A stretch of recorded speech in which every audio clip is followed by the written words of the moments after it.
चलिए बात करते हैं स्पेकुलेटर या ट्रेडर के बारे में। एक्चुअली जो लोग ट्रेडिंग और स्पेकुलेट करते हैं उसी को स्पेकुलेटर या ट्रेडर बोलते हैं। एक्चुअली ट्रेडिंग जो है ना हाई वॉल्यूम में खेला जाता है और इसमें कम मार्जिन लेके ज्यादा ट्रेड किया जाता है। एक्चुअली शॉर्ट टर्म के लिए प्रॉफिट करना इसको ट्रेडिंग बोलते हैं। एक्चुअली ये लोग मार्केट मूवर होता है शॉर्ट टर्म के लिए। जो लोग इन्वेस्टमेंट करते हैं एक्चुअली उसको बोलते हैं इन्वेस्टर। और ट्रेडर किसको बोलते हैं? जो लोग शॉर्ट टर्म के लिए कुछ प्रॉफिट कमाना चाहते हैं उसको बोलते हैं स्पेकुलेटर या ट्रेडर। जैसे मान लीजिए कोई ब्रोकर फटाफट ट्रेड मार रहा है तो उसमें क्या होता है, उसका कुछ प्रॉफिट जनरेट हो गया तो इसको बोलते हैं स्पेकुलेशन करना। उसी को जो करता है उसको बोलते हैं ट्रेडर। अभी बात करते हैं आर्बिट्रेज के बारे में। तो जो लोग आर्बिट्रेज करते हैं उसको बोलते हैं आर्बिट्रेजर। एक्चुअली आर्बिट्रेज होता है दो एक्सचेंज के रेट के डिफरेंस के बिहाफ में आर्बिट्रेज करते हैं हम लोग। अच्छा मान लीजिए अभी रिलायंस का भाव चल रहा है 3010 रुपया NSE में, अगर BSE में भाव चलता है 3020 रुपया, जो 10 का डिफरेंस है उसी का फायदा आर्बिट्रेज लोग उठाते हैं। तो साइमल्टेनियसली क्या करते हैं हम लोग, NSE जो भाव कम चल रहा है 3010 में हम लोग उठा लिए, उसी को एक ही सेकंड के भीतर BSE में हम लोग सेल करते हैं 3020 में। जो 10 रुपए का प्रॉफिट हुआ उसी प्रॉफिट को हम बोलते हैं आर्बिट्रेज प्रॉफिट। तो ये बहुत ही फ्रैक्शन ऑफ सेकंड में होता है। तो इस अपॉर्चुनिटी जो प्राइस डिफरेंस अपॉर्चुनिटी आर्बिट्रेज लोग उठाते हैं तो इसी को बोलते हैं आर्बिट्रेज, और जो लोग करता है उसको बोलते हैं आर्बिट्रेजर। चलिए बात करते हैं टाइप्स ऑफ डेरिवेटिव मार्केट के बारे में। तो actually types of derivative market में हम लोग बात करेंगे 4 चीज के बारे में। एक है फॉरवर्ड, एक है फ्यूचर, एक है ऑप्शन और एक है स्वैप। आज के दिन में 2 तरीके का सिस्टम चलता है इस मार्केट में ट्रेडिंग करने के लिए। एक है ओवर द काउंटर, मतलब 2 पार्टी के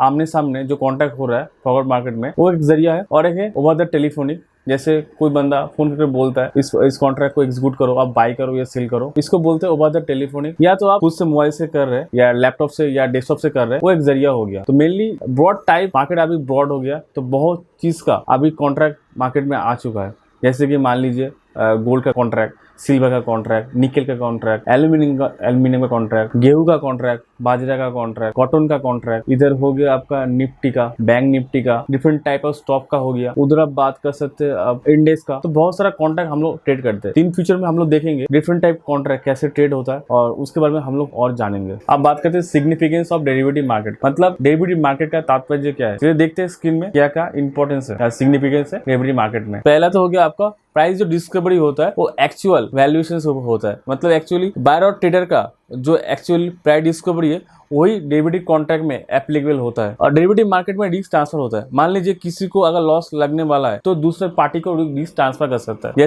जैसे कि हेजल लोग करता है। और तीसरा हो गया जो स्पेकुलेटर लोग अनऑर्गेनाइज्ड मार्केट में ट्रेडिंग करते थे वो लोग आजकल शिफ्ट हो रहे हैं ऑर्गेनाइज्ड मार्केट में। तो यही होता है डेरिवेटिव मार्केट की खासियत। तो जो काउंटरपार्टी रिस्क था पहले वो अभी क्या हो गया, वो रिड्यूस हो गया, ना के बराबरी हो गया। तो यही है डेरिवेटिव मार्केट का खासियत। चलिए आप देखते हैं डेरिवेटिव मार्केट का रिस्क क्या है। चलिए मेन स्क्रीन में देखते हैं डेरिवेटिव मार्केट में क्या क्या रिस्क इन्वॉल्व होता है। पहला तो होता है काउंटर पार्टी रिस्क, जो कि फॉरवर्ड मार्केट में सबसे ज्यादा होता है। मान लीजिए किसी पार्टी अगर डिफॉल्ट कर जाए तो दूसरे पार्टी को उसका हर्जाना भुगतना पड़ता है। सेकंड आता है प्राइस रिस्क। प्राइस मतलब लॉन्ग, अगर पोजीशन हम लॉन्ग उठाते हैं तो उसका प्राइस मूवमेंट कैसा होगा वो प्रेडिक्ट करना थोड़ा मुश्किल होता है। इस रिस्क के बारे में आपको जरूर पता होना चाहिए, इसमें आपको बहुत सारा लॉस भी हो सकता है। उसके बाद आता है लिक्विडिटी रिस्क, जो कि फॉरवर्ड कॉन्ट्रैक्ट में सबसे ज्यादा होता है। मान लीजिए चाह भी आप उस रिस्क को मैनेज नहीं कर सकते। अगर कोई कॉन्ट्रैक्ट बंदा खरीदेगा ही नहीं या बेचेगा ही नहीं तो आप कैसे उसको ट्रांसफर करेंगे। तो इसको सबसे ज्यादा रिस्क माना जाता है लिक्विडिटी रिस्क। और लीगल और रेगुलेटरी रिस्क तो सबसे ज्यादा होता है फॉरवर्ड कॉन्ट्रैक्ट में। एक्चुअली अगर किस पार्टी को आप डिफॉल्ट कर जाए ना तो उसको आपको पकड़ के लाने के लिए कोर्ट केस करना पड़ता है, जो कि बहुत एक्सपेंसिव है। तो